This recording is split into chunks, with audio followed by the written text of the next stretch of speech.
시청자 여러분 안녕하세요. 이데일리 인사이트 진행의 이지혜입니다. 오늘도 여러분께 도움이 되는 투자 전략 전해드리겠습니다. 시장에 대한 여러 가지 흐름과 분석 만나보시죠. 지금 바로 이데일리 인사이트 시작합니다.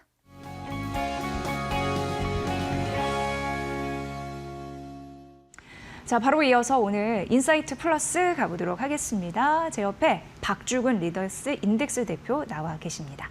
반도체 특수가 언제까지 이어질 수 있을지 굉장히 추석 연휴 동안 많은 분들이 궁금해하셨어요. 네. 굉장히 분위기 좋았을 때 딱 쉬게 돼서 네. 그래서 더욱더 미국 증시 관심 있게 보신 분들 많으셨다고 하더라고요. 네. 일단 결론적으로 이 특수가 언제까지 이어질 거라고 보십니까? 두 의견이 좀 상충하고 있는 것 같아요. 네. 말씀하신 대로 반도체 특수가 언제까지 갈까 의견과 AI 거품 논이 이제 두 개가 동시에 나는데 최근에 이제 모건 스탠리가 굉장히 보수적이에요. 모건 스탠리 맞아요. 보고서가 예, 예. 특히 삼성전자에 있어서는 굉장히 보수적인 그랬었죠. 보고서로 유명한 곳인데 예, 예. 모건 스탠리조차 반도체 슈퍼 사이클을 탔다라고 보고서를 냈고 네. 정점은 2027년입니다. 2027년인데 이렇게 보면 반도체 보통 한번 사이클을 타면 초기 2년, 정점 찍고 2년이거든요. 그렇게 보면 2030년까지입니다. 한번 마지막까지 가는 게 그렇게 염두에 두시면 될 것 같고, 이건 모건 스탠리 보고서가 그렇고, 그럼 이유가 궁금하다 이겁니다. 일단 AI가 우리가 지금 한 분들이 AI 이야기하는데 AI가 지금 어디쯤 와 있느냐 좀 한번 짚어봐야 될 것 같아요. 초기 AI는 거대 언어 모델 LLM이라는 시장으로 갔습니다. 네. 이때만 해도 AI의 인프라에 들어가는 건 겨우 해봐야 엔비디아의 GPU 한 H100 몇 장, 수만 장 정도, 그리고 데이터 서버 시장이 있었는데 지금은 AI가 어디까지 갔냐 하면은 피지컬 AI를 넘어서 에이전트 AI 시대로 넘어가게 되면 AI 서버가 지금보다 수배가 더 필요합니다. 네. 그리고 AI 서버가 필요한과 동시에 이 AI 서버에 들어가는 모바일 디램도 고용량의 모바일 디램이 필요합니다. 그렇게 되니까 두 가지 다가 이제 필요해진 거죠. 일단 AI 서버에 들어가는 HBM도 수요량이 폭증을 하게 됐고요. 그리고 이게 GPU가 성능이 좋아지니까 이 GPU 성능을 보완하기 위한 데이터 서버에 들어가는 다양한 디램도 고사양의 디램이 필요한 이 두 개가 사이클 동시에 일어난 건데 실질적으로 보면 지금 AI가 지금 내년을 기점으로 보면 6세대 제품이 HBM4 수요가 어느 정도 들어가냐면요. 지금 내년에 엔비디아의 신제품이 루빈이거든요. 루빈, 그 예. 루빈인데 여기에 HBM4가 8개가 탑재됩니다. 8개요. 8개. 예. 그리고 지금 새로운 강제 AMD가 내년에 내놓을 그 AI 가속기가 MI450입니다. MI450에는 HBM4가 12개가 들어갑니다. 그래서 최대 수혜가 3,000명짜라는 그렇죠. 증권사의 그러니까 이런 두 개가 지금 있습니다. 들어가는 데다가 이 범용 디램도 지금 갑자기 시장을 타기 시작했어요. 이러다 보니까 제가 초대 말씀드렸죠. AI 자체도 가속기가 지금 업그레이드되면서 범용 디램도 따라서 업그레이드되다 보니까 지금 DDR4 8기가짜리가 올 1월 달에 예. 1.4달러 했습니다. 지난달에 얼마 했냐면요. 6.3달러 했습니다. 많이 올라요, 진짜. 그러니까 지금 생각해보면 예. 한 4월 달부터는 매월 10%씩 오르기 시작했어요. 요게 저는 더 갈 거라 봅니다. 더. 왜냐하면 지금 재고량이 보통 디램 재고량을 석 달을 보거든요. 지금 재고량이 얼마 남아있냐면 3주밖에 안 남아있습니다. 21일 남아있어요. 그래요. 예. 그러니까 공급이 수요를 못 따라가고 있다는 이야기입니다. DDR5가 지금 7.3달러 하거든요. 예. 한 8달러 이상 갈 것 같고요. 8달러까지. 예. DDR5. 그렇죠. 예. 요게 이제 DDR5는 연초보다 40% 올랐는데 왜 그러냐면은 지금 DDR4도 부족하다.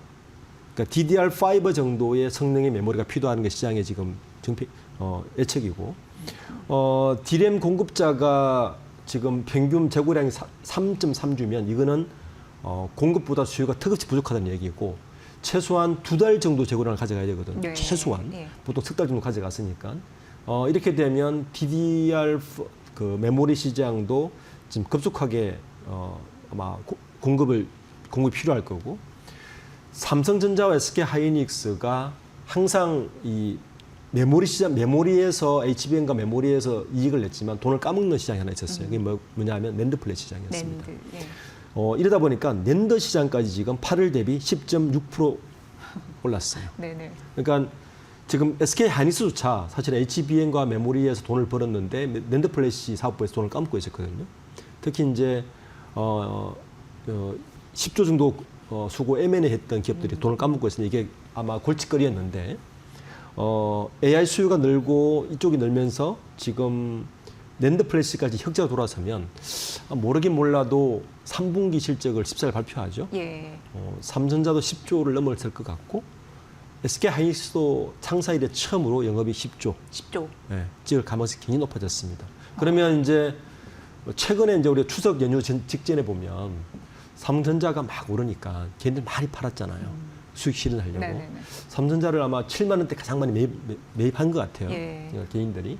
그러니까 이제 9만 원 찍고 이러니까 막 팔기 시작했는데 아마 외인들은 더 살 것 같습니다. 아, 그래요. 왜냐하면 요 실적이 4분기에도 계속 갈 것이고 아까 말씀드린 대로 슈퍼 사이클을 탄 피크가 2027년, 그러니까 내년이 아니라 내년 후내년을 줄 보면 아직까지는 여력이 남아 있다 이렇게 볼 것 같습니다. 네, 긍정적인 그런 분석을 해주셨습니다.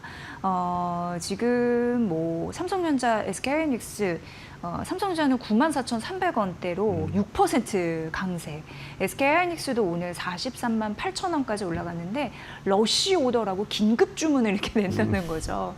그러므로 해서 참 팔릴 것들이 많겠다 이런 생각이 일단 들고요. 최근에 오픈 AI와의 단단한 그 결속력을 보이면서 또 오픈 AI와 또 우리가 쉬는 사이 AMD와 협력 소식이 있었잖아요. 네, 있었죠. 그에 대한 뭐 수혜도 가져간다라는 여러 가지 얘기가 나오고 있는데 우리의 입장에서는 좋죠. 좋죠. 예.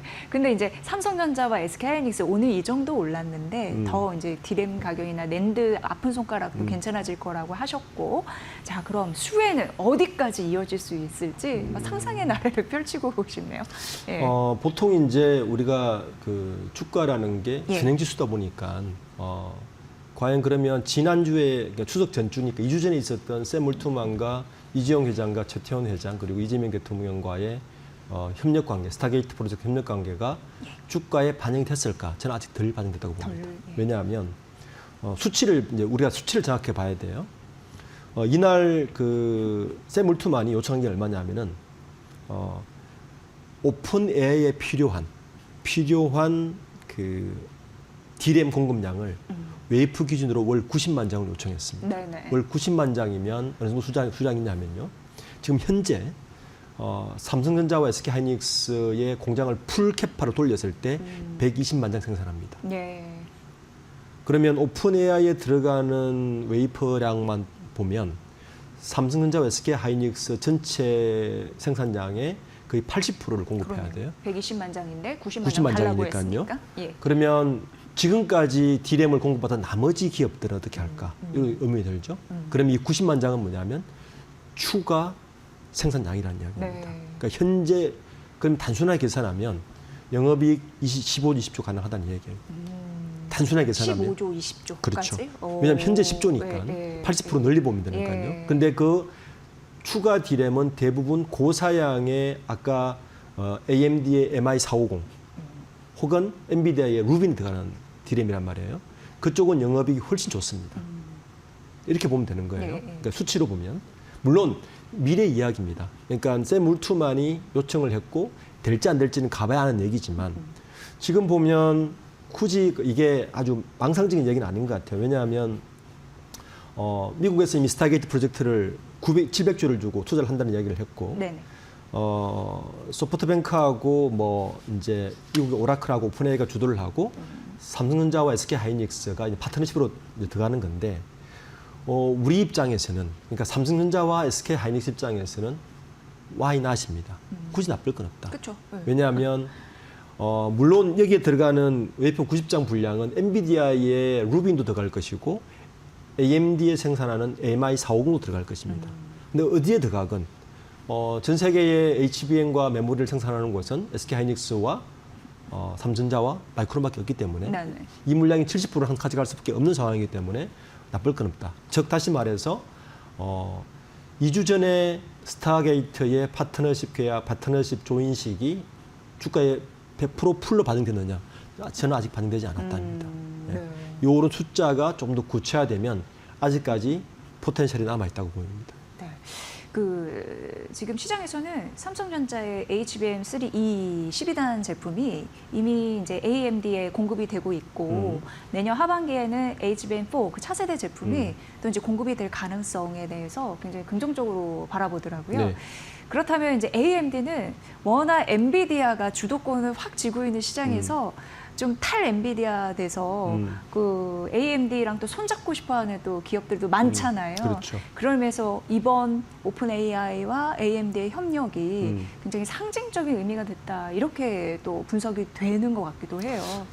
예. 저는 가장 큰 수혜는 삼성전자로 보입니다. 왜냐하면 엔비디아의 물론 HBM4가 삼성전자에 퀄이 나서 공급이 된다고 하더라도 내년일 것이고 네.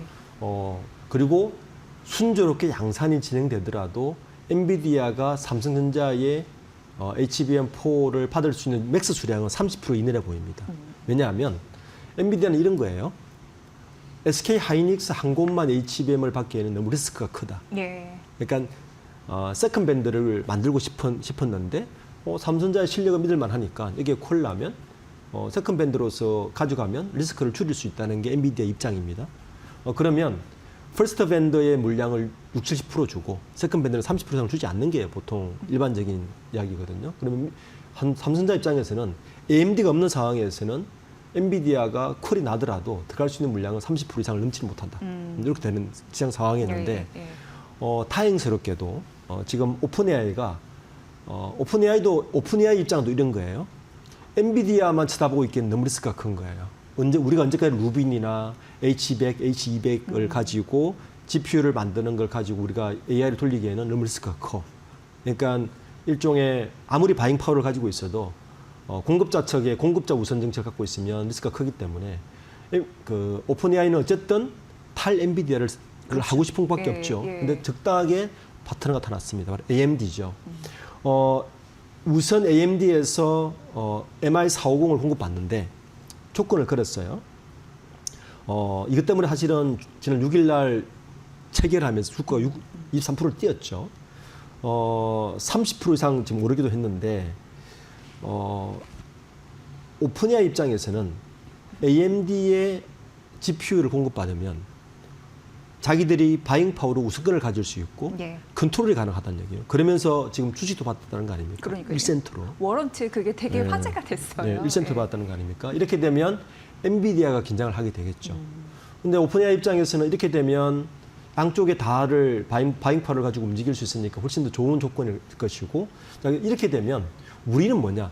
그러니까 삼성전자와 SK 하이닉스는 양쪽에 다 공급할 수 있으니까 시장이 더 확대되는 좋은 조건이 있는데 삼성전자가 저는 많은 수혜를 가질 거라고 보입니다.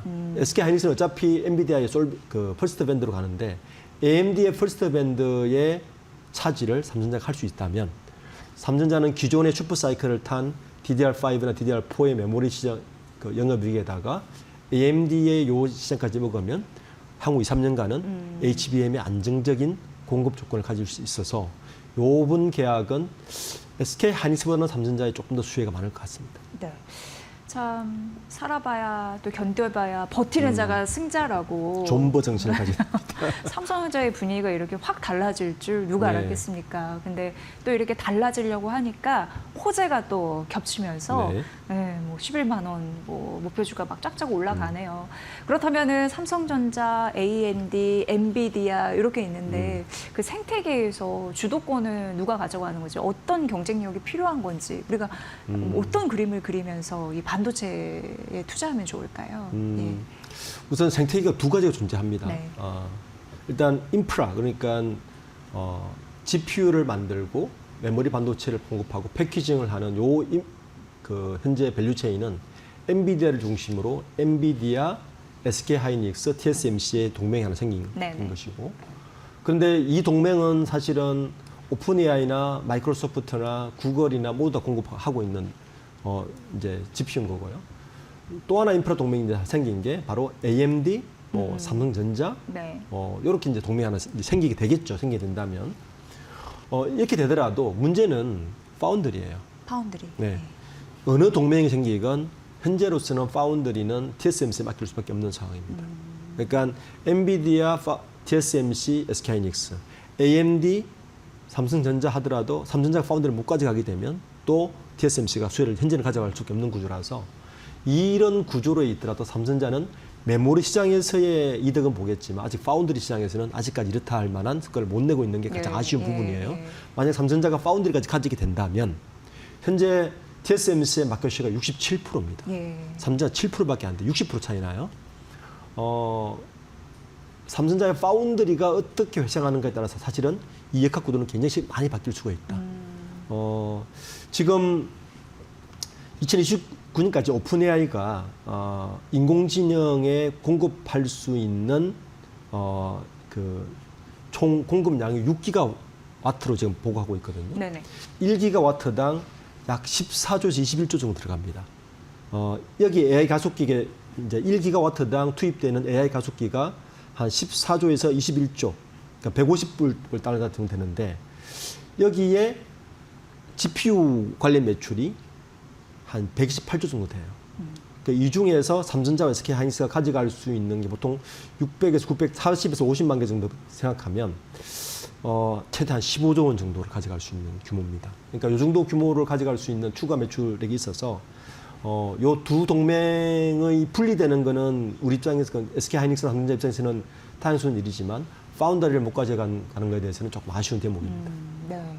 그렇다면은 역으로 말하면 파운드리 문제만 좀 해결되면 그렇죠. 발 뻗고 잘 수 있겠네요. 근데 더 많은 어쨌든 수익을 가져갈 수 있겠죠. 네. 그런 데이터가 좀 쌓여야 될 것 같습니다. 어쨌든 이 테슬라 쪽 파운드리 일감 맡았다고 했을 때 굉장히 좋았는데 그런 후속 네. 이벤트들이 좀 많아졌으면 좋겠고 지금은 그 부분이 약간 아쉬운 네, 아쉬운 그렇다라고 얘기를 할 수 있을 것 같고요. 이제 시간이 한 2분 정도, 3분 정도 남았는데 네이버가 오늘 네. 오르고 있어요. 네. 요 며칠 그 두나무와의 합병 이슈 때문에 급등했다가 쭉 빠져서 이거 뭐지라고 생각하실 수 있는데 오늘 다시 한 6% 상승을 하더라고요.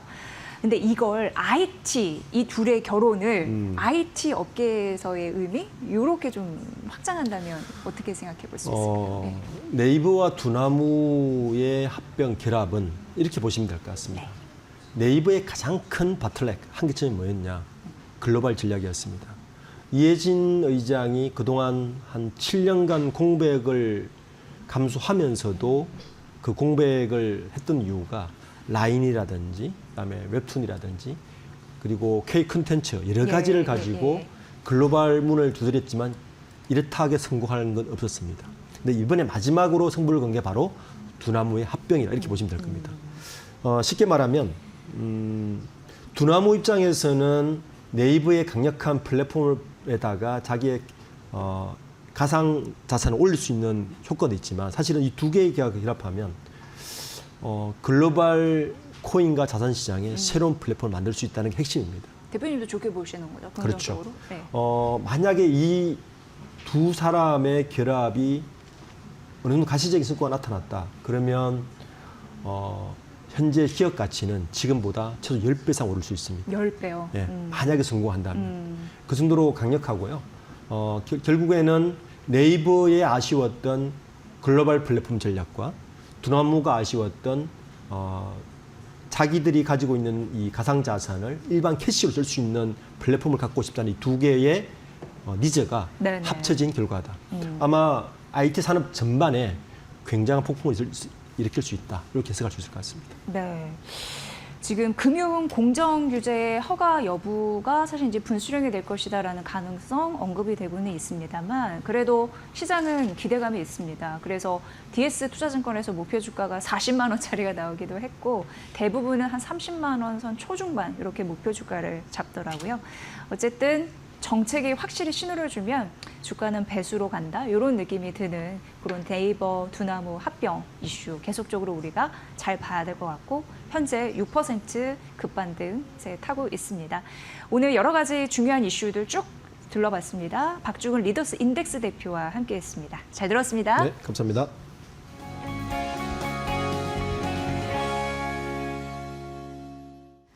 오늘 2차 전지 섹터가 상대적으로 강합니다.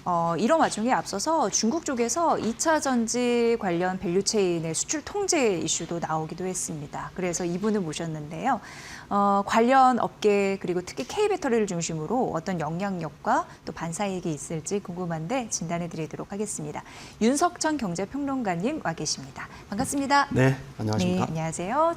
자, 수출 통제 이슈 어떤 바운더리 안에서 우리가 봐야 되는지 분석 좀 부탁드리겠습니다. 일단 그 말씀을 드리기에 앞서서 네. 사실 중국은 그 2차 전지에 대해서는 휘토리처럼 자신들이 강력한 어떤 레버리지를 갖다가 휘두를 수 있다고 믿는 것 같아요.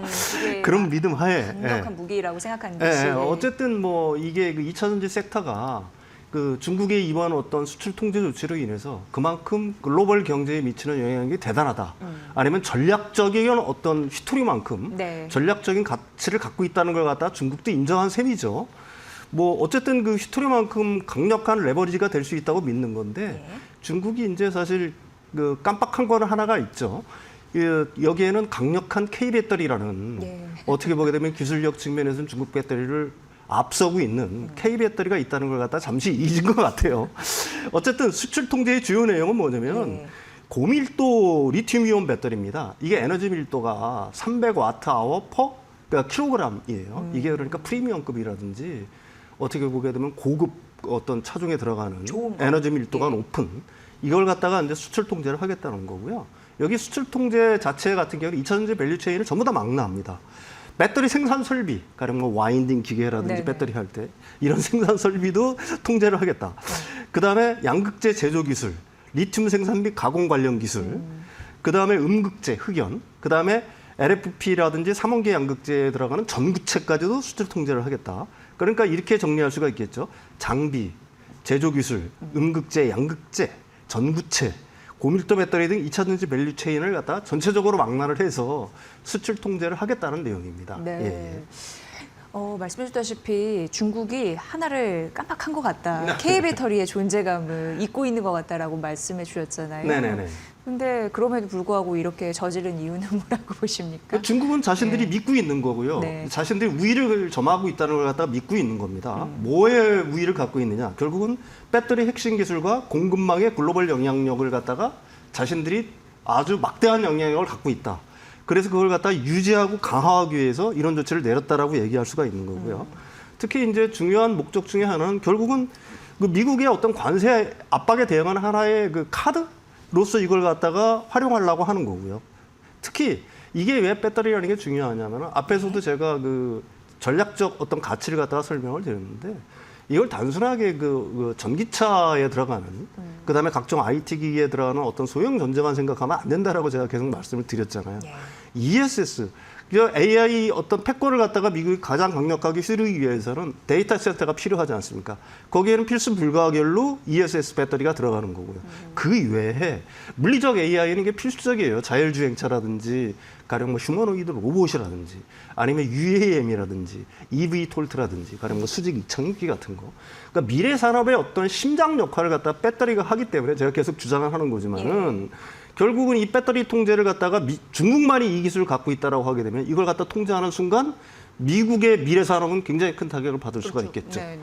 그래서 이제 그걸 믿고 있는 건데 그 중국 입장에서는 불행하게도 이 조선 분야와 마찬가지로 사실 이 한국의 K 배터리라는 게 있기 때문에 이게 레버리지 카드로서 과연 그렇게 큰 영향을 발휘할 수 있을지에 대해서는 뭐 저는 개인적으로 약간 좀 의문입니다. 네. 예. 그래서 그게 시장에 반영되지 않았나 싶어요. K 배터리 관련주가 막 요즘에 네네. 네, 상승하는 흐름들이 나왔는데 이런 조치가 이제 나오면서 반사이익에 대한 기대감 이런 부분이 좀 받쳐주고 있는 건데 네네. 그럼 수출 통제한다고 했는데 그 시점은 언제부터라고 보면 되는 건가요? 일단 네. 그 얘기를 먼저 하기 전에 예. 이게 맨 처음에 발표가 됐을 때만 해도 우리나라 언론에서 굉장히 우울한 기사들이 엄청나게 많이 나왔었어요. 그래서 그렇지 않다. 이건 네. 우리 2차 전지 업체한테는 굉장히 기회가 될 거라고 제가 말씀을 드렸는데 한 오늘부터는 서서히 논조가 좀 약간 바뀌기 시작하더라고요. 그래 다행이라고 저는 일단 생각을 하고요. 예. 일단 시행 시기 자체는 굉장히 불확실해요. 이게 11월 8일부터입니다. 11월 8일. 왜 11월 8일일까요? 에이펙 정상회의가 10월 말에 열리잖아요. 거기서 미중 간의 어떤 정상회담 자체가 지금 예정이 거의 되다시피 예, 하지 않습니까? 예. 그 결과에 따라서 거기서는 반드시 이번에 이제 관세 정책이라든지 이런 것들이 양 정상 간의 논의가 되겠죠. 그 결과에 따라서 이 수출 통제를 지속할지 안 할지를 갖다가 일단 결정하겠다는 거고요. 이게 수출 통제지 수출 금지가 아닙니다. 금지라는 거는 전면으로 완전히 막는 거고요. 이 통제라는 건 결국은 뭐예요? 중국 정부의 어떤 허가를 득해서 수출을 하게끔 만들겠다는 네네. 얘기거든요. 그 일단 그런 의미를 갖고 있는 거고요. 이게 그렇다라고 한다면은 제가 이제 서두에서 계속 말씀을 드렸지만 한국 2차 전지에 미치는 영향에 대해서 이제 우리가 좀 분석을 해볼 필요가 있지 않습니까? 일단 가장 좋은 건 뭐예요? 중국이 장비를 갖다가 해외에 수출하지 않으면 우리나라 장비 업체들 수혜를 받겠죠? 네. 특히 전구체 업체, 양극재 업체 이 수혜를 받을 수밖에 없어요. 왜 그러냐면은 일단 모든 업체들 중에서 밸류 체인을 어느 정도 완성한 기업들이 있지 않습니까?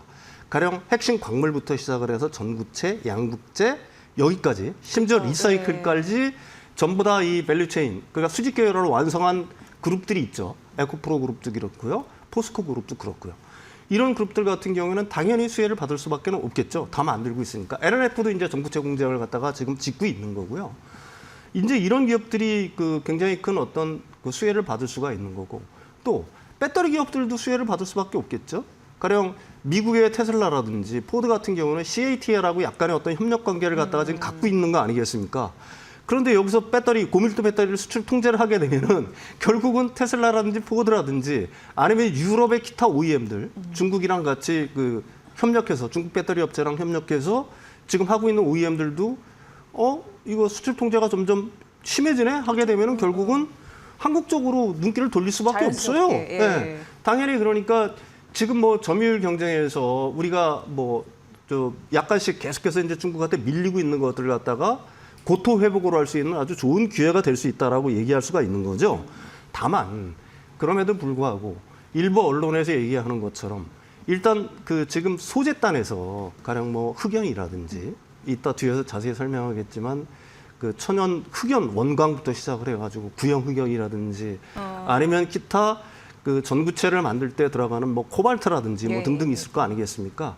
리튬 같은 경우에는 이제 포스코에서 어느 정도 내재화를 하고 있는 거고요.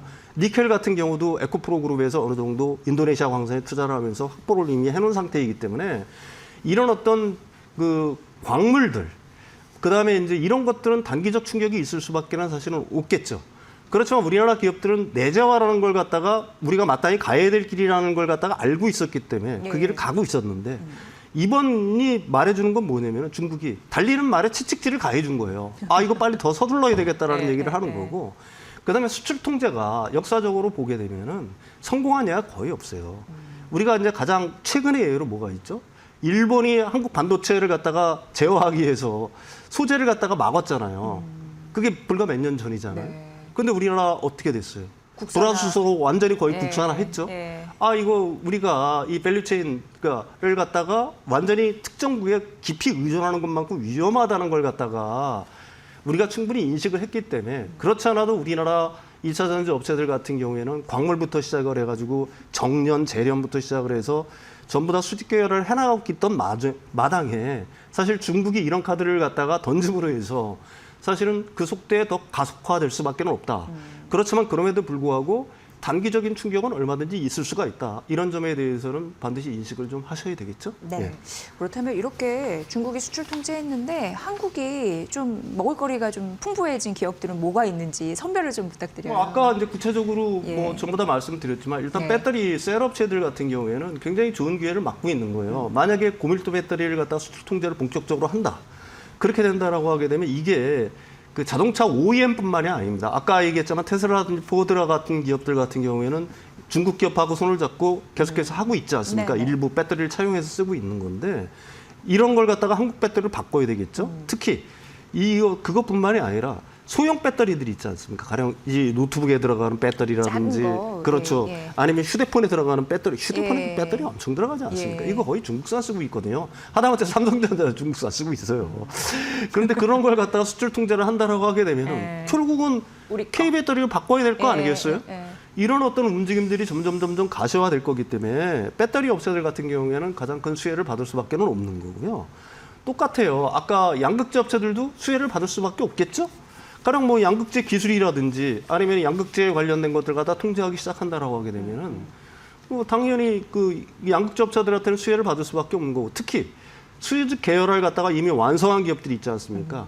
가령 광물부터 시작해서 아까 말씀드렸듯이 전구체도 직접 만들고 전구체 에코프로 같은 경우에는 에코프로 머티에서 만들잖아요. 네. 그다음에 포스코 그 그룹 같은 경우 포스코 퓨처엠에서 전구체 공장 얼마 전에 끝냈잖아요. 전구체 공장. 그래서 한 4만 5천 톤 정도 되는데 이게 지금 전부 다 그 얼티엄 셀즈로 전략 납품이 되는 거거든요. 이게 35년까지인가 30년까지 44만 톤 규모로 늘리기로 했어요. 그러니까 포스코 그룹 같은 경우는 리튬, 니켈 이거 다 갖고 있잖아요. 거기에 뒤에서 설명하겠지만 지금 흑연이 제일 중요한 건데 어떻게 보게 되면은 흑연 이제 개발을 광산 그렇죠. 개발을 시작을 했어요. 응급제 만드는 게 굉장히 모잠비크라든지 중요한 또 예, 요소이기도 해요. 모잠비크라든지 탄자니아에서 일단 시작을 한 거거든요. 네. 그래서 그걸 갖다가 이제 구형화하는 기술들이 이제 필요한 건데 그걸 갖다 내재하는 걸로 일단 결론은 났어요. 이 부분에 대해서는 뒤에서 자세히 설명하겠는데 어쨌든 우리나라 양극재, 전구체, 음극재 기업들한테는 뭐 수혜가 올 수밖에 없겠죠. 그다음에 장비 업체들한테도 기회가 올 수밖에 없겠죠.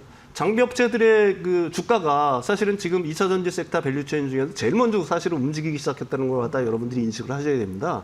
이게 왜 그러냐면 제가 몇 주 전에 설명드렸던 인도가 지금 거대한 배터리 프로젝트를 시작하고 있어요. 인도에서. 네. 인도가 한번 생각을 해보십시오. 인도 인구가 15억이에요. 그러니까 중국을 거의 중국 공급망을 갖다가 대체할 수 있는 중국의 소비 시장을 대체할 수 있는 거대 시장으로 뜨고 있는 건데 여기 장비들이 원래는 그 중국의 그 장비들이 들어가는 걸로 결정이 됐었어요. 그게 얼마 전에 한국 장비들이 들어가는 걸로 결정이 됐죠. 그러니까 이런 어떤 수출 통제 움직임들이 한국의 장비 기업들 아니면 2차 전지 밸류 체인 전체적으로 놓고 본다라고 하게 되면은 굉장한 어떤 한 기회가 되고 있다 이렇게 말씀드릴 수가 있겠죠. 예. 네. 그러니까 어떻게 보면은 자기 발등을 스스로 찍는 그런 형국으로 갈 가능성이 굉장히 높다라는 거죠. 네네네. 예, 예. 그 중에서 이제 그 언론에서도 요즘 가장 많이 나오는데 포스코 퓨처엠의 가격 탄력성이 계속 좋았죠. 며칠 그리고 정도에. 좋은 이슈도 막 생기고 있어요. 예, 포스코 예. 퓨처에. 이게 왜 그러냐면은 계약 제가 소식. 그 전부터 설명했죠. 이게 수혜 가능성이 현재로서는 가장 커요. 네. 왜 그러냐면 첫 번째 아까도 말씀드렸듯이 광양의 전구체 공장이 끝났습니다. 준공이 됐어요. 6월에 준공이 돼가지고 이게 캐파가 4만 5천 톤 정도 돼요. 이게 전기차 한 50만 대 분량인데 이게 LG엔솔과 GM 합작 법인인 얼티엄 셀즈에 이 양극재가 들어가야 될 것 같습니까? 거기 이제 전구체에 전량 납품이 되는 거고요. 이게 중요한 건 뭐냐면은 그 수입 의존도 기존까지 중국산 그 전구체에 대한 수입 의존도 같은 경우도 우리가 상상 이상으로 높았어요. 거의 90% 정도 순이었거든요. 근데 전구체를 에코프로 머티라든지 포스코 퓨처엠이 이제 우리나라 내에서 생산을 해내기 시작했다는 거예요. 이게 왜 중요하느냐? 그다음에 이게 왜 앞으로 가능성이 많으냐? 결국은 우리나라 전구체를 써야지. 우리나라 전구체 양극재를 써야지만 IRA의 AMPC 혜택을 받을 수 있는 거잖아요. 예. 중국산 해외 우려국을 갖다가 쓰면 안 되는 거니까. 결국은 그래서 아까도 계속해서 말씀드렸듯이 포스코 퓨처엠 같은 경우에는 지금 리튬, 니켈부터 시작을 해서 핵심 강물부터 전구체, 양극재까지 수직 계열을 갖다가 완성을 했다. 그리고 2030년까지 전구체 생산 능력을 갖다가 44만 톤 규모로 늘린다고 얘기를 하거든요. 예. 그러면 이게 전기차 500만 대 규모로 늘리겠다는 얘기입니다. 이게 첫 번째 이유가 될 거고요. 두 번째로는 아까도 얘기했지만 음극재를 만드는 회사, 뭐 여러 회사들이 있지만 포스코 퓨처엠이 지금까지는 거의 독점적으로 우리나라에서는 음극재를 만들었단 말입니다. 근데 음극재를 만들었지만 글로벌 기업 순위를 놓고 보면 1위부터 10위까지가 다 중국 업체였었어요. 그렇다면서요. 이게 그다음에 포스코 퓨처엠. 예, 예. 그러니까 중간에 있었는데 이게 밀려난 상황이거든요. 이게 왜 그러냐면은 사실은 그 흑연부터 시작을 해서 그러니까 광물부터 시작해서 재련, 정련, 그다음에 그 구형 흑연을 만드는 것까지 거의 그 중국이 거의 독점하다시피 했던 겁니다. 그런데 이 부분에 대해서 이제 그 포스코 퓨처엠이 이걸 갖다 내재화해야 되겠다고 국산화해야 되겠다고 마음을 먹은 거고, 그래서 포스코 계열사에서는 흑연 원강은 탄자니아 모잠비크에서 이제 광물 계약을 해가지고 그 광산부터 해가지고 들여오는 걸 하는 거고요. 더 중요한 건 뭐냐면은 이 흑연을 들여온다고 해서 이 음극재를 바로 만들 수 있는 건 아니에요. 네. 지금까지 포스코 퓨처엠이 음극재를 천연흑연도 만들고 천연흑연 음극재, 인조흑연 음극재도 만들었거든요. 인조흑연 음극재는 포스코 그룹에서 나오는 코크스 있지 않습니까? 이 철 가공할 때 네. 나오는 그걸 갖다 가공을 해서 인조흑연을 만들었었는데 이 중간에 그 가장 중요한 게 뭐냐면은 이 천연 흑연을 갖다가 만약에 들여온다고 하더라도 천연 흑연은 불순물이 많을 거 아니에요. 탄소라든지 이런 것들. 이거 정렬하는 작업이 필요해요. 불순물 걷어내고 다시 이게 가공하는. 그래서 기존의 부유성감 방식으로는 이게 한 95% 순도 한 90에서 95% 순까지밖에는 안 돼요. 근데 이거 가지고도 응급제를 못 만들어요. 이걸 결국은 구형화해서 순도를 더 높여야 됩니다. 네. 이게 어느 정도까지 순도를 높여야 되냐면은 99.95 정도까지 높여야 된다라고 얘기를 해요. 그래서 그게 이름이 구형 흑연이에요. 예, 구형 이걸 갖다가 기존의 이 구형으로 만들어서 이 구형으로 만드는 이유가 있어요. 순도를 높이기 위한 것도 있지만 구형으로 만들면 에너지 밀도도 높아지고 이 공간에 활물질을 더 많이 넣을 수가 있기 때문에 구형 흑연을 만드는 건데 이 포스코 퓨처엠이 지금까지 응급제를 만들면서 이 구형 흑연은 100% 중국에서 들여왔던 겁니다. 거기가 99% 한다고. 아니 우리가 거의 100% 네, 거의 들여온 거예요. 100%. 구형 흑연을. 네. 이게 구형 흑연을 만들기 위해서는 뭐가 필요하면 열 처리가 필요해요. 그다음에 대규모 그 화학적 요법이 필요한데 화학적 요법이랑 항상 환경 문제랑 관련이 있잖아요. 열 처리 문제는 뭐예요? 이게 엄청난 전기료가 들어가요. 예. 그래서 이거 자체를 만드는 걸 갖다가 왜 그러냐면 그 생산 원가 자체가 우리나라가 중국보다 비쌀 수밖에 없는 거니까 이걸 갖다 주저주저 했던 겁니다. 근데 이 부분을 갖다가 지금 하겠다라고 얘기를 하는 거예요. 네. 근데 이 부분을 하겠다라는 게 언제부터 공장을 만들어서 준공하는 시점에서 27년입니다. 그래서 지금 얼마 전에 6,700억짜리 그 수주 계약이 남았죠. 네. 일부에서 테슬라라고 얘기를 합니다. 새로운 고객사. 왜 그러냐면은 이게 4년 동안 공급이 되는 건데 27년부터예요. 저기 보시면 27년 10월이죠. 네. 그러니까 이게 뭐냐? 딱 2년 뒤. 그러니까 이 포스코 퓨처엠이 이 구형 흑연을 내재화하는 시점 그게 27년이란 말입니다. 아까 얘기한 것처럼. 예. 그러니까 그걸 기다리고 있다가 이게 4년 계약을 했는데 이게 잘 된다라고 하면 이게 10년 계약으로 늘리겠다라고 하는 거거든요. 예. 그러니까 10년 계약 시 추정 금액은 약 1조 7천억 원이에요. 지금까지 그럼 이게 된다라고 하게 되면 어떤 그 좋은 기회가 생기냐면은 지금 흑연은 미국도 알고 있어요. 중국의 의존도가 너무 깊다는 걸.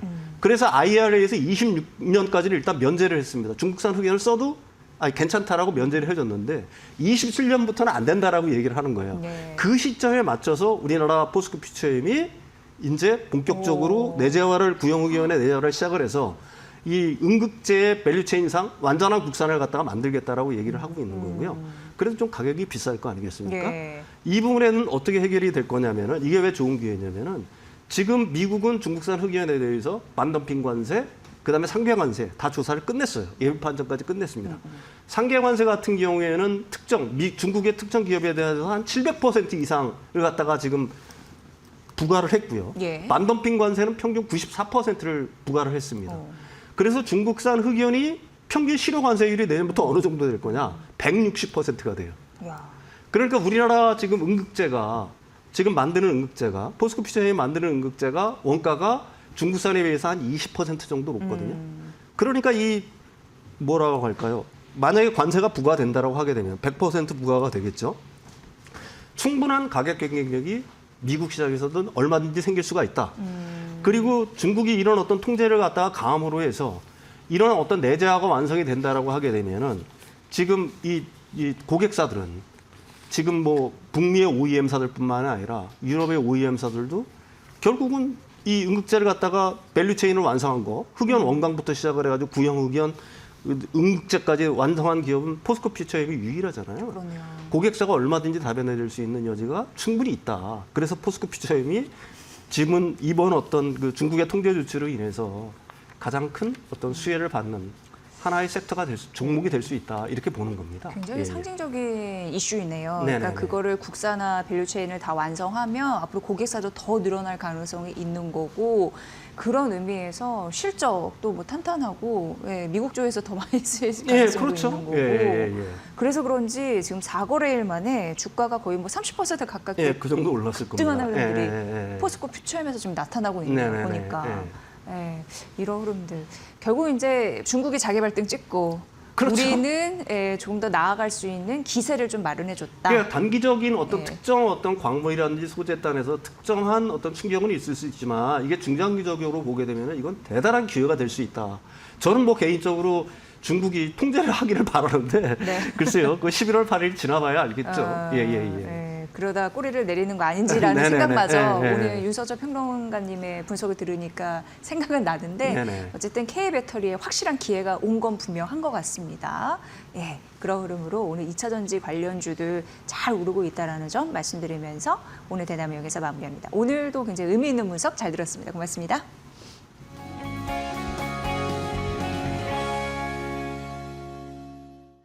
네, 이어서 인사이트 플러스 진행할 건데요. 시장 변동성에 대응하는 전략에 대해서 오늘 시청자분들께 좀 소개를 해드리겠습니다.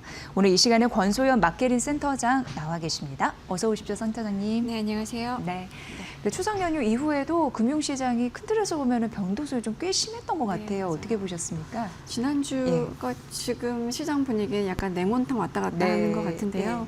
지난주 분위기 엄청 좋았죠. 네. 그러니까 일단 국내 금융시장은 추석 연휴로 해서 이제 휴장한 사이에 미국 증시 사상 최고 기록하고 뭐 일본 니케이 지수도 급등했고 금값 사상 최고치에 비트코인도 12만 달러를 넘어섰고 뭐 이랬는데 사실 이제 지난주의 특징은 안전자산하고 위험자산이 같이 오르는 네. 우리가 이제 에브리싱 랠리라는 표현을 좀 쓰는데 보통은 이제 위험자산하고 안전자산이 반대로 움직이잖아요. 그래서 위험자산 선호도가 높아지면 당연히 안전자산에 대한 이제 선호는 네. 떨어지기 마련인 건데 지난주에는 위험자산, 안전자산, 그러니까 위험자산의 대표인 주식 그리고 이제 안전자산의 대표인 금 이게 두 개 같이 이제 동시에 올라서 그 에브리싱 랠리가 왜 일어났나 이런 분석들이 좀 많았었어요. 근데 사실 기본적으로는 이제 그 전 세계 주요국의 중앙은행들이 금리를 낮추면서 이제 유동성이 풍부해졌고 또 금리를 추가로 인하할 것이라는 전망들이 나오면서 이 유동 상황의 효과였던 건데 이게 사실 이제 연휴 동안 국내 증시 쉬었고 그 쉰 동안 뉴욕 증시 오른 거를 반영해서 금요일 날 개장했을 때 뭐 3,600선 코스피 넘어서면서 사상 최고치 갈아치웠고 이러다가 4,000, 5,000선 금방 가겠네라는 이제 잔밋빈 전망들이 굉장히 네네네. 많았었잖아요. 근데 이제 주말 지내고 나서 이제 어제 증시 굉장히 크게 조정을 받았죠. 뉴욕 증시가 먼저 금요일 날 조정을 보였고 국내 증시도 어제 뭐 1% 넘게 급락 출발했다가 0.72% 하락하는 정도에서 마무리를 했는데 어쨌든 이제 3,600선은 내려갔다가 이제 간밤에 또 뉴욕 증시 일제히 상승했고 뭐 나스닥은 2% 넘게 올랐더라고요. 그래서 오늘 코스피 지수 개장 초 한 1.6% 정도 예. 상승하다가 지금 상승폭을 좀 줄인 상태인데 여기다 뭐 삼성전자 이제 깜짝 실적 발표하고 이러면서 이제 오름세를 보이고 있는데 뭐 변동성이 확실히 커지긴 했습니다. 네. 근데 그 중에서도 이제 환율이 참 말썽인 것 같아요. 네. 그래서 이례적으로 외환 당국에서 구두 개입에 나서는 흐름들 오래간만에 좀 나타나기도 했었죠. 이게 환율이라는 네. 지표가 이 우리나라 경제에 미치는 영향이 상당한 건데 네. 그래서 이 원달러 환율이 그러니까 특히나 이제 수출 의존적인 우리나라 경제는 이 환율이라는 변수가 굉장히 중요한 거죠. 근데 원달러 환율을 어저께 장중 한때 1,432원 선까지 치솟았고 결국 외환 당국이 구두 개입에 나섰는데 뭐 멘트는 이랬습니다. 뭐 시장 쏠림 가능성 등에 대해 경계감을 가지고 면밀하게 모니터링하고 있다. 뭐 이렇게 밝혔는데 이게 지난해 4월 16일 이후에 1년 6개월 만에 이제 구두 개입을 한 거예요. 네.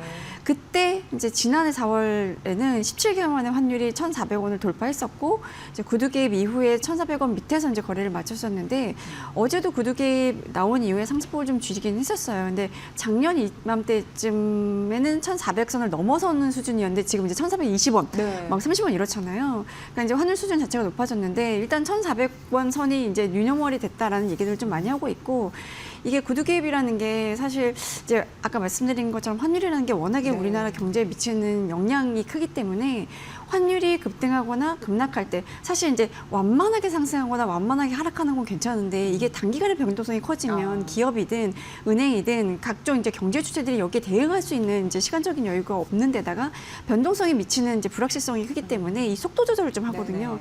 그래서 실제로 이제 외환 당국이 시장에 달러를 팔거나 아니면 시장에서 달러를 사거나 이런 식으로 직접 개입을 해서 이제 조절하기도 하고 그 전에 우리 직접 개입할 수 있어. 그러니까 너무 이 시장 투자 심리에 이제 쏠리지 않았으면 좋겠다라는 식으로 이제 구두 개입을 하기도 하는데 뭐 일단 구두 개입이 조금 먹히기는 했어요. 이제 상승폭을 줄이면서 하락 마무리를 했으니까. 근데 오늘 아침에 보니까 또 상승세를 보이면서 1,420원대 중반선에서 거래가 되고 있다가 지금은 이제 살짝 하락세로 돌아선 것 같은데 사실 환율 오르는데 뭐 여러 가지 이유가 있겠지만 일단 미중 무역 갈등이 다시 불거진 거 네. 그러면서 불안 심리가 커진 게 가장 제가 보기엔 큰 것 같고요.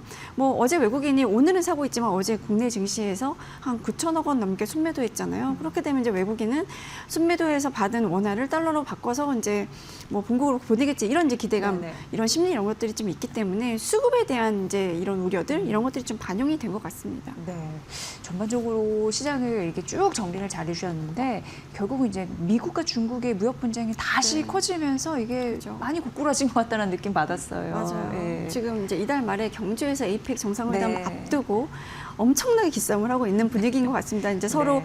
마지막까지 어떤 카드를 이제 쓸 것이냐를 어. 두고 수싸움을 하고 있는 상황인 건데 예. 지금 미중 무역 갈등 이제 올해 초에 제네바에서 이제 양국이 만나서 회담한 이후에 네. 사실 이제 휴전 상태였었잖아요.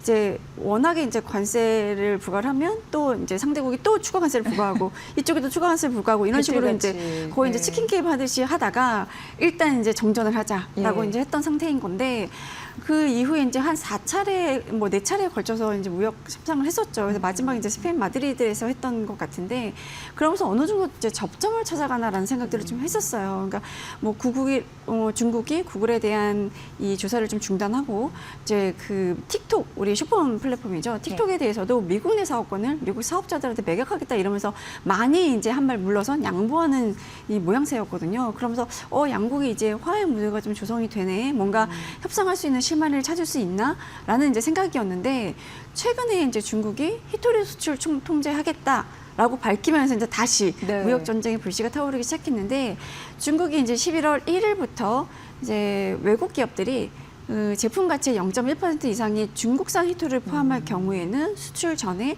중국 정부의 허가를 받도록 하는 거를 이제 지난주에 발표를 했어요. 그러니까 사실상 이제 중국이 히토리오라는 그 큰 카드를 쥐고 내가 이 글로벌 공급망을 통제를 하겠다라고 이제 선포를 한 거고 여기에 이제 사실 이제 미국의 주요 산업들에 이 히토리오가 굉장히 많이 쓰이기 때문에 미국은 이제 이 히토리 수출에 대해서 파르르 떨 수밖에 없는 네. 상황인 건데 뭐 당장 이제 바로 이제 도널드 트럼프 대통령이 발끈했죠. 다음 달 1일부터 그러니까 똑같은 날이에요. 11월 1일부터 중국의 규제가 시작되는 그날부터 중국에 100% 추가 관세를 발효하겠다 엄포를 놨죠.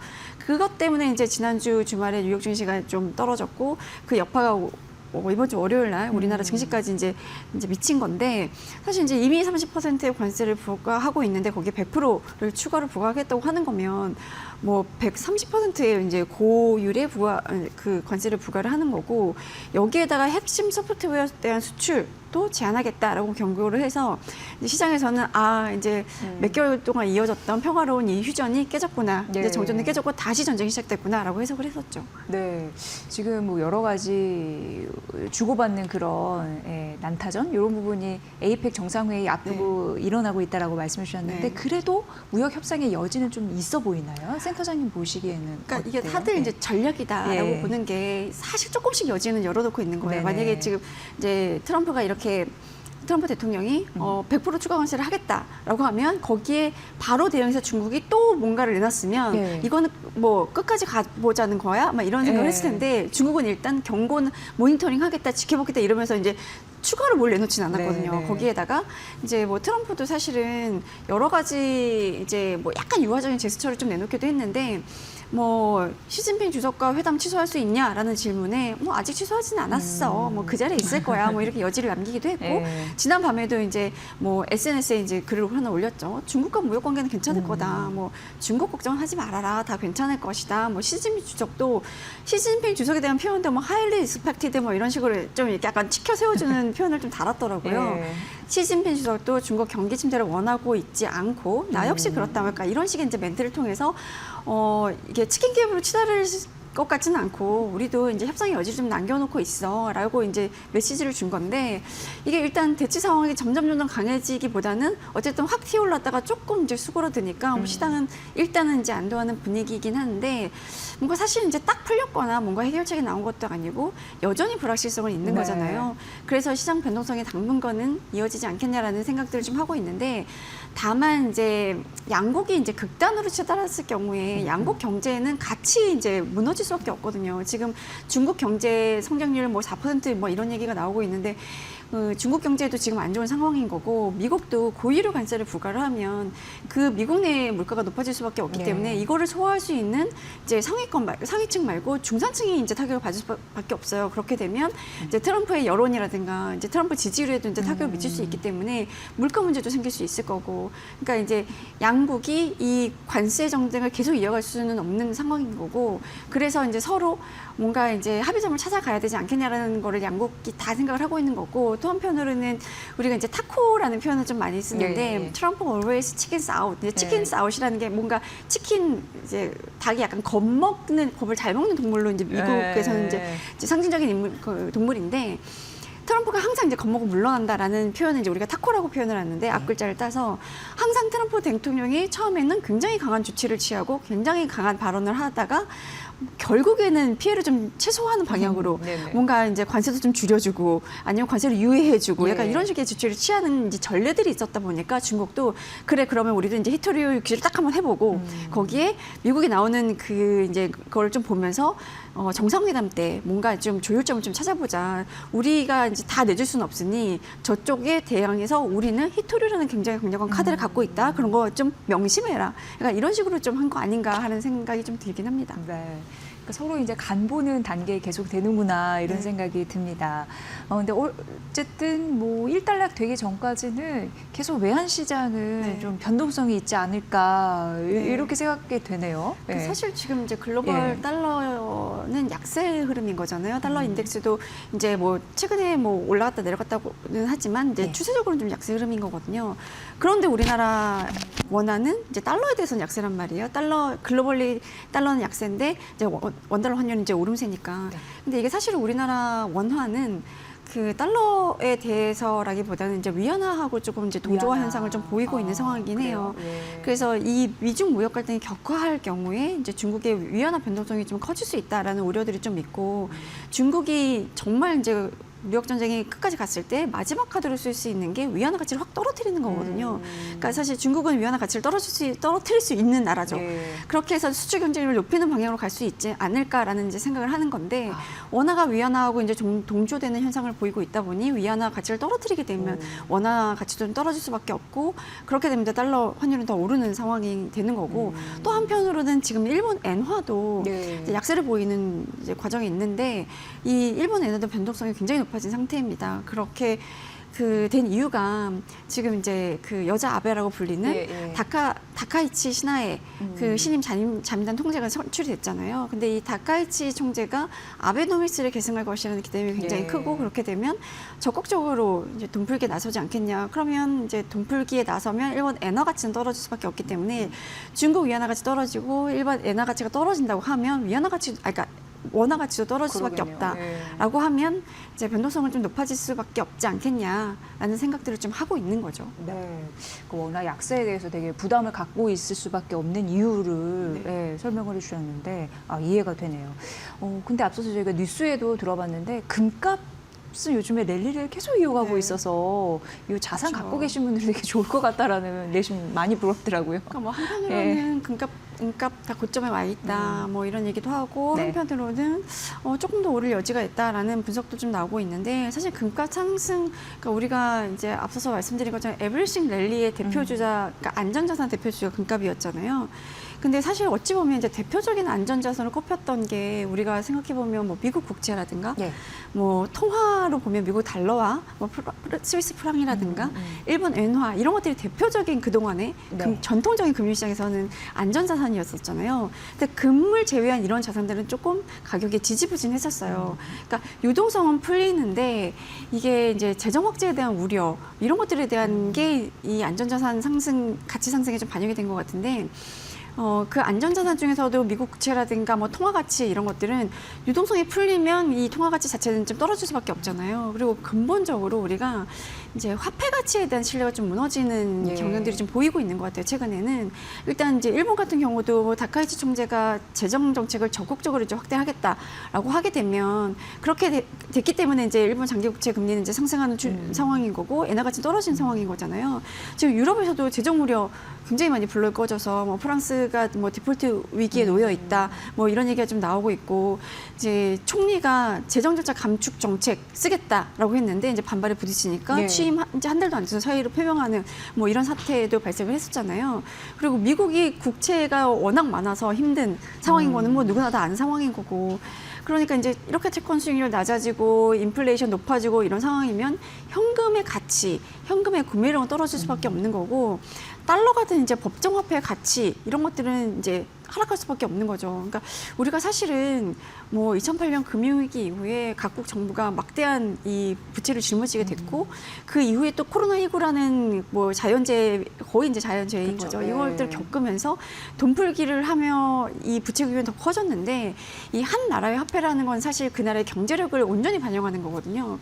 그래서 재정 건전성도 이 화폐 가치와 이제 연동이 되어 있는 건데 이 부채를 과연 이렇게 막대한 부채를 짊어지고 있는 각국 정부가 이 부채를 해소하고 재정 건전성을 회복해서 화폐 가치를 다시 높일 수 있느냐 여기에 이제 의문부가 찍기 시작한 네. 거예요. 그러니까 예전에는 뭐 경기가 좋아지고 이러면 부채도 줄일 수 있고 이렇겠지 했는데 이제는 이게 불가능한 것 같아. 그렇다면 이 화폐를 내가 믿고 갖고 있을 수 있겠냐라는 이제 의문이 들기 시작한 거고 그렇다면 이 화폐 가치 대신 투자할 수 있는 다른 무언가를 찾아서 봤더니 이제 금, 은 이런 게 되는 거죠. 또 한편으로는 이제 그 비트코인 이런 네, 것들도 네, 네. 우리가 이제 디지털 금이라고 하잖아요. 그러니까 비트코인에 대한 관심도 높아지고 있는 상황인 건데 그래서 이제 디베이스먼트 트레이드라는 말이 이제 요새 다시 이제 뜨고 있는데 이게 디베이스먼트라는 거는 과거에 화폐를 만들 때는 금속으로 만들었잖아요. 네. 금속의 함유량을 조금 줄여서 아. 화폐를 많이 만드는 걸 디베이스먼트라고 했었어요. 네, 네, 네. 그렇게 되면 당연히 화폐 가치가 떨어지잖아요. 그러니까 이거에 대응하기 위한 전략을 우리가 디베이스먼트 트레이드라고 하는데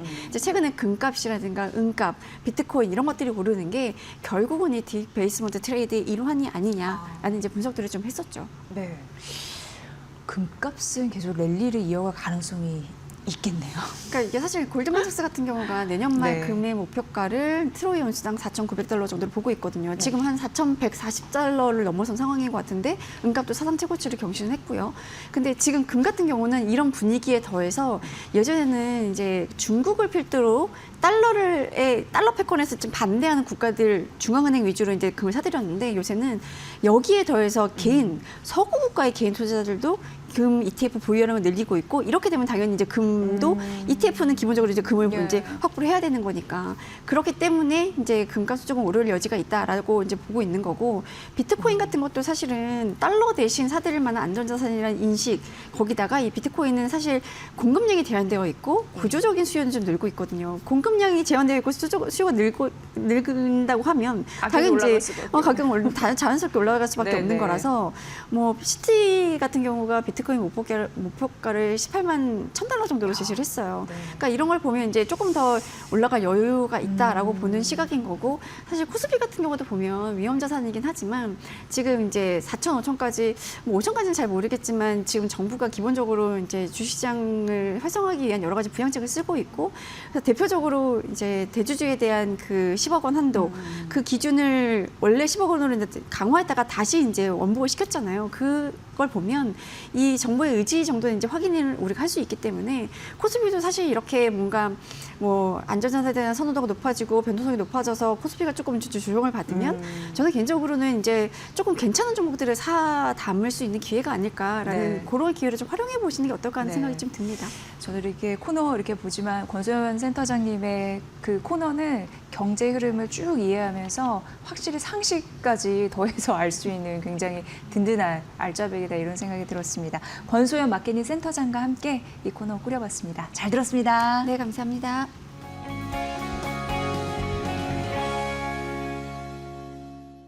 네, 중국 증시도 개장이 됐습니다. 미중 협상 리스크는 어떻게 보면 이제 계속 상수입니다. 그런데 어제 같은 경우에 경기 침체에 따른 부양 기대감 이런 부분 때문에 좀 들어 올리는 흐름들이 있었는데요. 일단 오늘은 소폭 하락하면서 출발하는 흐름들 나타나고 있고 3,906선에서 출발하고 있다는 점 말씀드리겠습니다. 자, 어쨌든 중국은 그래도 우리 시장 아주 잘 가고 있습니다. 또 한 번 최고치를 썼는데 여기서 정말 고루고루 자산군들이 잘 가서 어떻게 선택을 하고 또 비중 조절을 해야 될지 고민이실 것 같아요. 그래서 마침 최창규 미래에셋 ETF 리서치 본부장 나와 계신데요. 궁금한 거 다 여쭤보도록 하겠습니다. 어서 오십시오. 예, 안녕하세요. 네. 오늘 또 지수가 갈려니까 금방 3,700선을 넘어서 예. 가고 있는 상황이네요. 네. 예. 일단은 이런 현상들을 바라볼 때 어떻게 바라보셔야 되냐면 골고루 상승하느냐 또는 시가총액 상위 종목들 중심으로 상승하느냐. 어제 같은 경우에 미국에서는 러셀 2000이라는 중소형주 지수가 사상 최고치를 기록을 했거든요. 네. 그렇지만 한국에서는 여전히 시가총액 상위 종목들 중심으로 움직이고 있는 거 아닌가 그런 생각들을 하고 있습니다. 삼성전자와 하이닉스를 합쳐서 코스피 또는 코스피 200 내 비중이 40%에 육박하고 있기 때문에 네. 결국은 두 종목만 상승해도 지수는 쉽게 올라갈 수 있는 그런 국면이다. 그렇기 때문에 시청자 여러분들께서는 지금 상황에서는 시가총액 상위 종목들 중심으로의 시장 흐름이냐 아니면 중소형주까지 매수세가 확산돼서 전반적으로 상승세를 기록하고 있느냐 요 관점에서 접근을 좀 하셔야 될 것 같고요. 오늘은 그렇게 안 움직였던 현대차, 기아차까지 움직이는 걸 보니까 여전히 시장은 대형주 중심으로 좀 형성되고 있다. 한국은 그렇게 좀 해석을 하고 있습니다. 네. 에브리띵 랠릴까 뭐 이런 얘기 많이 하잖아요. 네. 증시 안에서도. 근데 어쨌든 대형주 힘이 탄탄하기 때문에 상승 동력이 거의 쪽으로 더 받치는 것이 아닌가 네. 이런 생각도 해보게 되고요. 사실 이제 미국과 중국의 그 앞서서도 말씀드렸지만 그 분쟁은 상수로 가져가야 되고 그렇죠. 최근 흐름에서 조선주의 급등락. 네. 근데 어쨌든 오늘도 잘 가고는 있어요. 네. 회복하면서 네. 계속 이어질까 이런 네. 생각이 드는데 네. 결국 답은 또 여기 있지 않나라는 생각도 하고. 결국은 미국과 네. 중국의 전쟁을 볼 때 잽을 날리고 있냐 네. 아니면 어퍼컷을 날리고 있냐 에이펙 정상회담 앞두고. 예, 네. 제가 보기에는 잽입니다. 잽이라고 말씀드린 이유는 결국은 중국과 미국 글로벌 패권을 냅두고 결국 치열한 경쟁을 할 수밖에 없고 미국 같은 경우에도 미국이 갖추지 못했던 것들 뭐 예를 들어 조선업이라든지 아니면 원자력이라든지 이런 것들은 미국도 갖추지 못하고 있는 부분들이거든요. 이런 것들은 한국 또는 우방국의 도움을 받아가면서 키우려고 하고 있고요. 그리고 또 미국이 갖고 있는 것들 또는 경쟁이 붙어 있는 것들은 중국과 치열하게 신경전을 벌이고 있는데 결국은 중국 입장에서도 마찬가지로 본다면 최근에 미국의 행보가 거슬린다는 거죠. 특히나 조선이라는 것은 최근에 방산과 붙었습니다. 군함이라는 부분들이 있기 때문에 한국이 미국의 방산, 국방을 도와주고 있네? 이런 나쁜 놈들, 이런 것들이 하나오션의 미국 계열사 제재로 나타난 거고요. 예. 저희가 보기에는 중국 역시도 한국산 부품을 쓰지 않으면 조선을 만들 수가 없습니다. 예. 대표적인 게 엔진이겠죠. 그렇기 때문에 엔진까지 건드렸다면 어퍼컷을 날렸다 또는 스트레이트를 날렸다라고 생각하겠지만 엔진은 안 건드리고 그냥 납품 업체들 또는 뭐 그냥 간단한 업체들만 건드렸기 때문에 저희가 보기에는 잽이다. 그래서 조선주는 여전히 괜찮다라는 논리로 말씀을 드렸습니다. 네, 그러니까 자신들의 국익을 해치면서까지 네. 성장을 해치면서까지 그러진 않고 네. 나를 좀 신경 쓰라는 하나의 나 신호. 좀 봐줘. 날 좀 봐줘. 어. 나도 살아있어. 네. 그리고 에이펙 정상회담에서 만나서 서로 간에 화두를 던질 거니까 던질 화두를 미리 선제적으로 선빵을 날렸다. 이렇게 해석을 하고 있습니다. 협상 전에 참 골머리가 아픕니다. 그렇습니다. 우리나라 입장에서도. 네. 근데 어쨌든 중국은 우리나라와 미국이 마스가 협력할 때부터 사실상 노골적으로 비판해서 맞아요. 너무 얄미워요. 실제로 근데. 이 네. 뉴스가 업계 사람들 사이에서는 네. 시기의 문제였을 뿐 분명히 중국에서 발끈할 거다라는 부분에 대해서는 컨센서스가 형성됐었어요. 네. 대신에 어느 정도 수익까지 나올 거냐라는 것이 관건이었는데 제가 앞서 설명드렸던 것처럼 그냥 잽 정도였다. 이렇게 평가를 내리면 좋을 것 같습니다. 네, 그렇다면 본부장님의 의견처럼 그 태학 개혁이 제한적일 것이라면 네. 조선주 안에서도 네. 어떻게 골라야 될지. 결국은 지금 네. 조선주는요, 눈높이는 분명히 낮추셔야 돼요. 마스카 프로젝트가 벌어지기 전에는 굉장히 가파른 상승을 연출했지 않습니까? 하나오션도 그렇고 HD 한국조선해양, 현대중공업 전부 다 강세를 보였기 때문에 지금 상황에서 똑같이 그 정도의 수익률이 나온다라고 보기에는 무리가 있습니다. 왜냐하면 수익률이 많이 올랐으니까요. 그렇기 때문에 수익률과 관련된 눈높이는 낮출 필요가 있고요.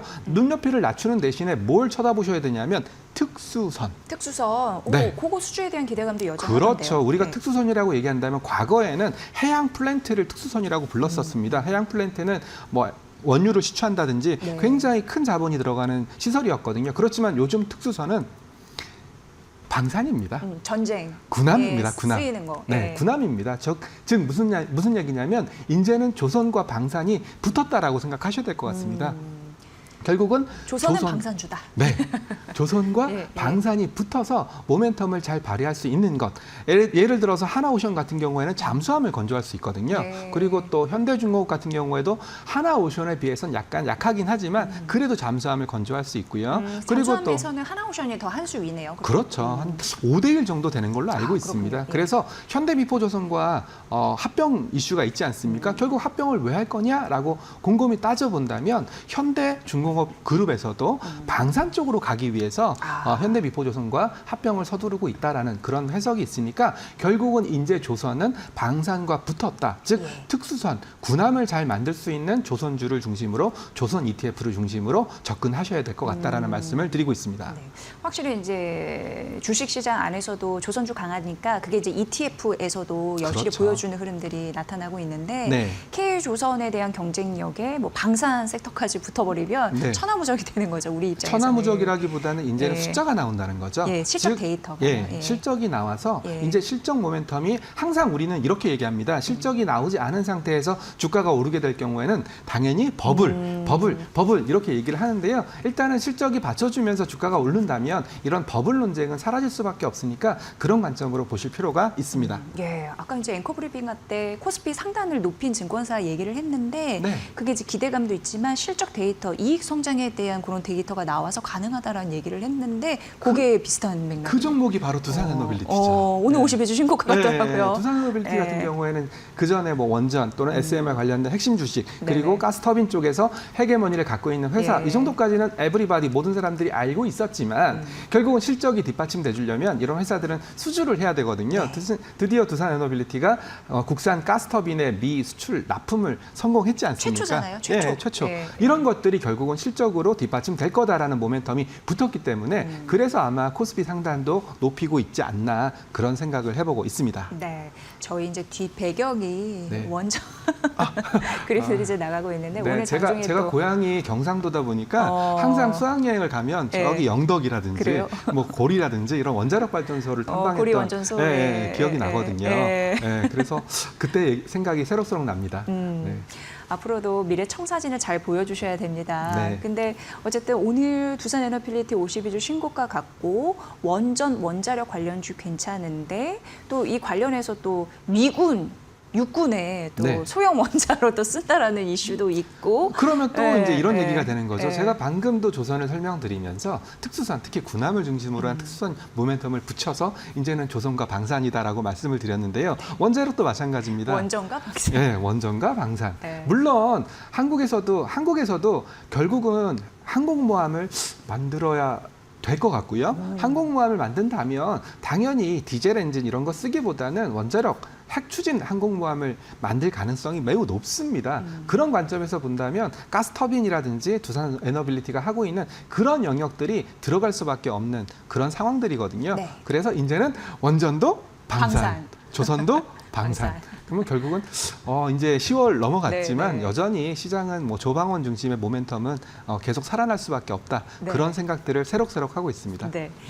이거 보면 이제 조방원인데 사실 이거를 다 뭉뚱그려서 이제 방산, K 네. 방산 이걸 좀 대표되지 않나라는 네. 생각도 해보게 됩니다. 네. 자 그러면 당연히 ETF나 혹은 뭐 주식 종목이나 좀 갖고 있어야 된다라는 결론이 나오는 거고요. 그래서 제가 네. 이제 5월 말자로 삼성자산에서 미래자산으로 이직을 했는데 네. 이직을 해서 항상 저의 머릿속에 들었던 헤게머니 조선, 방산, 원자력 소위 말하는 조방원 어떻게 플레이해야 되나요? 라는 질문들을 굉장히 많이 받았었습니다. 예. 세미나도 많이 했었고요. 제 논리는 뭐였냐면 빠질 때마다 사라. 조선이 빠지면 조선을 사고 방산이 빠지면 방산을 사고 원자력이 빠지면 원자력을 사라. 결국은 키 높이, 키 맞추기 할 거다라는 논리였거든요. 이 플레이는 하반기에도 남은 뭐 2달 정도 남았지만 2달에도 굉장히 지속될 가능성이 높다. 이렇게 좀 파악을 하고 있고요. 예. 최근에는 뭐 방산, 조방원뿐만 아니라 새로운 테마가 드디어 로봇까지 예, 번지는 로봇. 것 같아요. 예. 오늘 같은 경우에는 뭐 두산 로보틱스나 엔젤 로보틱스 오르는 거 보니까 드디어 휴머노이드 로봇에서 산업용 로봇 로봇으로 또 전이되고 있는 게 아닌가. 마치 네. 우리가 조선주 한참 잘 갈 때 핵심적인 조선 3사가 잘 가다가 HA중공업이라든지 세진중공업이라든지 조선기자재로 확산됐지 않습니까? 네네네네. 로봇 같은 경우에도 그런 모습들이 포착이 되고 있습니다. 예. 그래서 그런 부분들도 좀 꼼꼼히 지켜볼 필요가 있지 않나 그런 생각들을 좀 해보고 있습니다. 네. 그리고 로봇주는 사실 미래 성장 동력, 성장주이기 때문에 기준금리 인하될 때 도움을 또 받잖아요. 그렇죠. 그런데다가 네. 지금 로봇 산업, 특히 휴머노이드 로봇은 두 가지 모멘텀이 있습니다. 첫 번째는 뭐니 해도 기술 발전입니다. 기술. 네. 액추에이터라는 단어가 많이 들리고 있습니다. 결국은 이제 사람과 비교를 할 수밖에 없거든요. 네. 사람이라는 존재는 굉장히 경이로운 존재인데요. 우리는 이 물체를 눈으로 보고도 무게가 어느 정도 갈 거다. 예. 이건 학습 데이터를 기반으로 하는 거고요. 그리고 이 물체에 손을 대면은 이 물체가 좀 딱딱하네, 부드럽네, 무겁겠다. 아니면 가볍겠다, 부러지겠다 이런 것들을 촉각만으로도 할 수가 있습니다. 최근에 뭐 메타라든지 이런 회사들이 촉각 센서를 많이 발전을 시켜서 예. 사람처럼 느끼는 것으로 무게를 측정할 수 있는 그런 시대가 왔고요. 뭐니 해도 휴머노이드 로봇의 가장 큰 두뇌, 머리라고 할 수 있는 두뇌는 AI, 특히 LLM 모델을 기반으로 하고 네. 있습니다. 결국은 촉각 센서의 발전, 그리고 두뇌에 해당되는 AI 반도체의 발전, 그리고 LLM 모델의 발전은 휴머노이드 로봇의 진화로 이어질 수밖에 없는 국면이기 때문에 첫 번째는 뭐니 해도 기술 발전입니다. 네. 우리 집에 있는 로봇 청소기 옛날에는 그냥 막 돌아다니다가 뭐 계단에서 떨어지고 카페트 위에서 그냥 움직이지도 못 가고, 못하고 네. 못 가고 이제는 안 그렇지 않습니까? 이제는 팔이 달려서 양말 있으면 집어내고 그리고 또 물청소도 해주고 그리고 또 자동으로 뭐 먼지통도 비워주고 마치 이런 걸 상상하시면 될 것 같습니다. 그리고 네. 두 번째 모멘텀은 예. M&A입니다. 예? M&A. M&A. 네, 예. 지금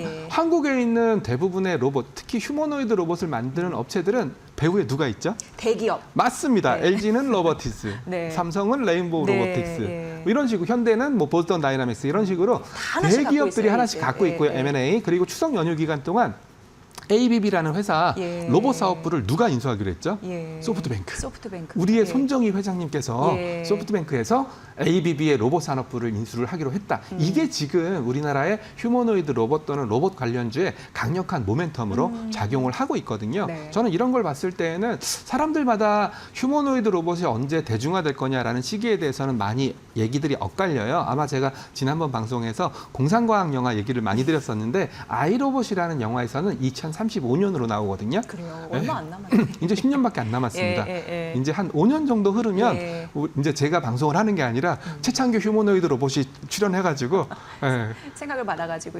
제가 전화해가지고 예. 야 이렇게 방송해 이렇게 방송하면 될 거야. 예. 그러면 이제 제 사진 띄워놓고 그런 날이 올지도 모른다라는 상상을 하고 있습니다. 굉장히 다양한 여러 가지 관점에서 생각이 드네요. 정말 네. 그런 날이 오면 네. 어떡하지? 이런 생각들. 그래서 이제 요 얘기가 네. 약간 좀 뭐 결이 다르긴 하지만 미국에서 고용이 굉장히 안 좋지 않습니까? 그러면 고용이 왜 안 좋냐라고 가만히 뜯어보면 예. 골드만삭스도 그렇고 야 예. AI가 할 수 있잖아. AI가 할 수 있는데 너 사람이 왜 필요해?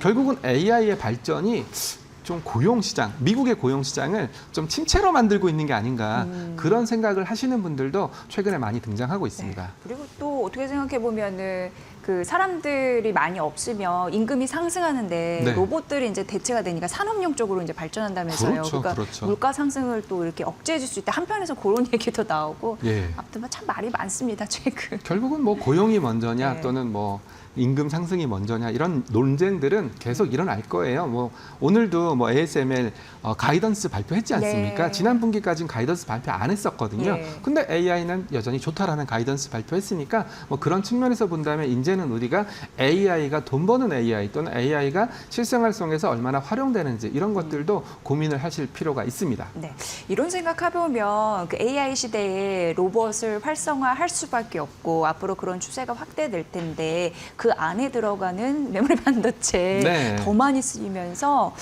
그러면은 K의 경쟁력 부각될 수 있겠다는 생각을 자연스럽게 하게 되네요. 특히 배터리도 네, 결국은 휴머노이드 로봇은요, 네. 우리가 쓰고 있는 일반적인 전해질을 쓴 그런 배터리를 쓰긴 힘들어요. 그리고 또 로봇 자체가 무게가 좀 가벼워야 되기 때문에 LFP 배터리도 쓰기가 어렵거든요. 네. 그래서 요즘 전고체 배터리가 휴머노이드 로봇에 쓰일 거다.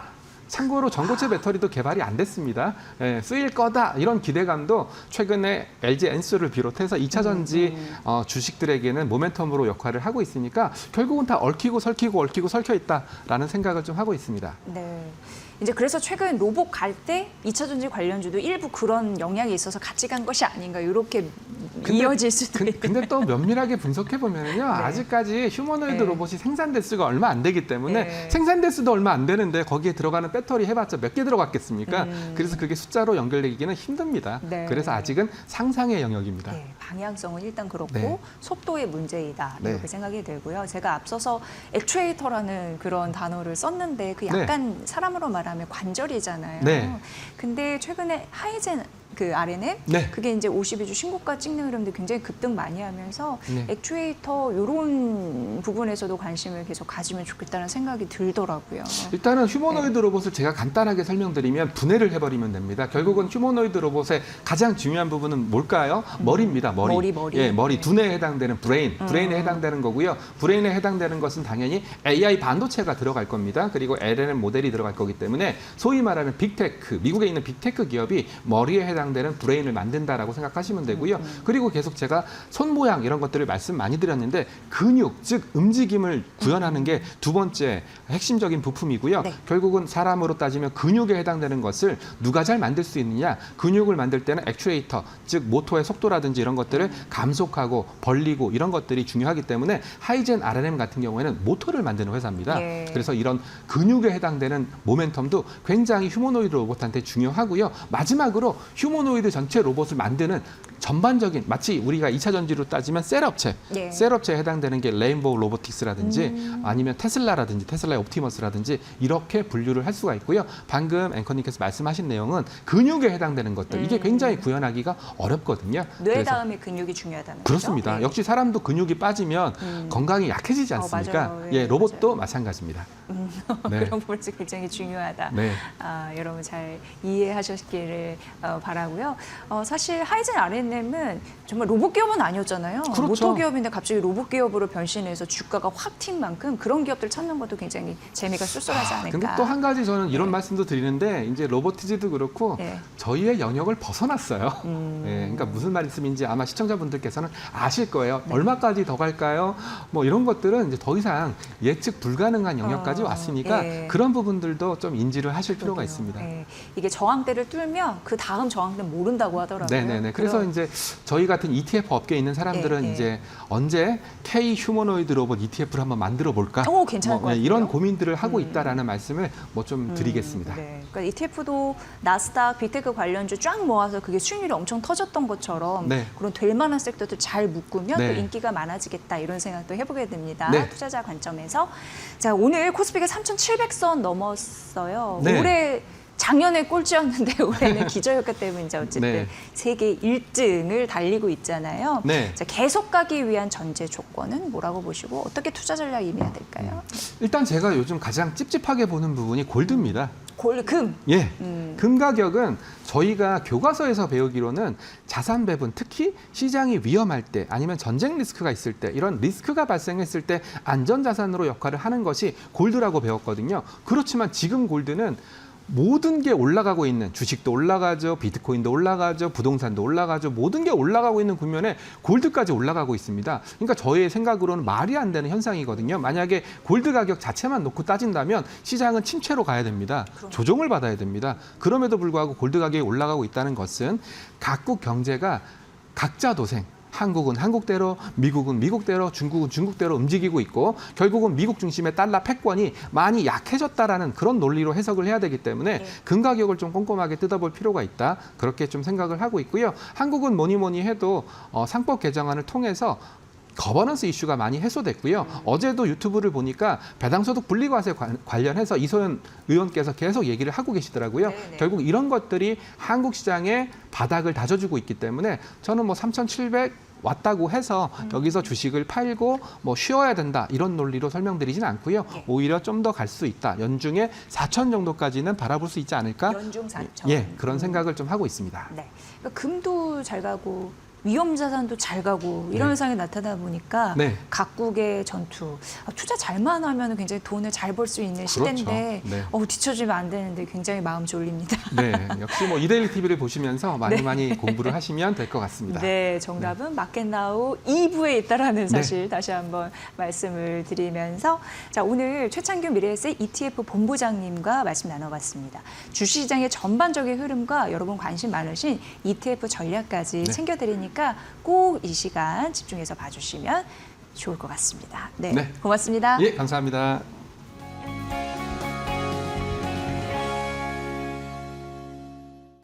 시청자 여러분 잘 보셨죠? 이데일리 인사이트는 항상 여러분께 도움이 되는 투자 전략으로 보답하겠습니다. 다음번에도 여러 가지 시장의 전망과 그리고 구체적인 분석 전해드릴게요. 이데일리 인사이트 기대해 주세요.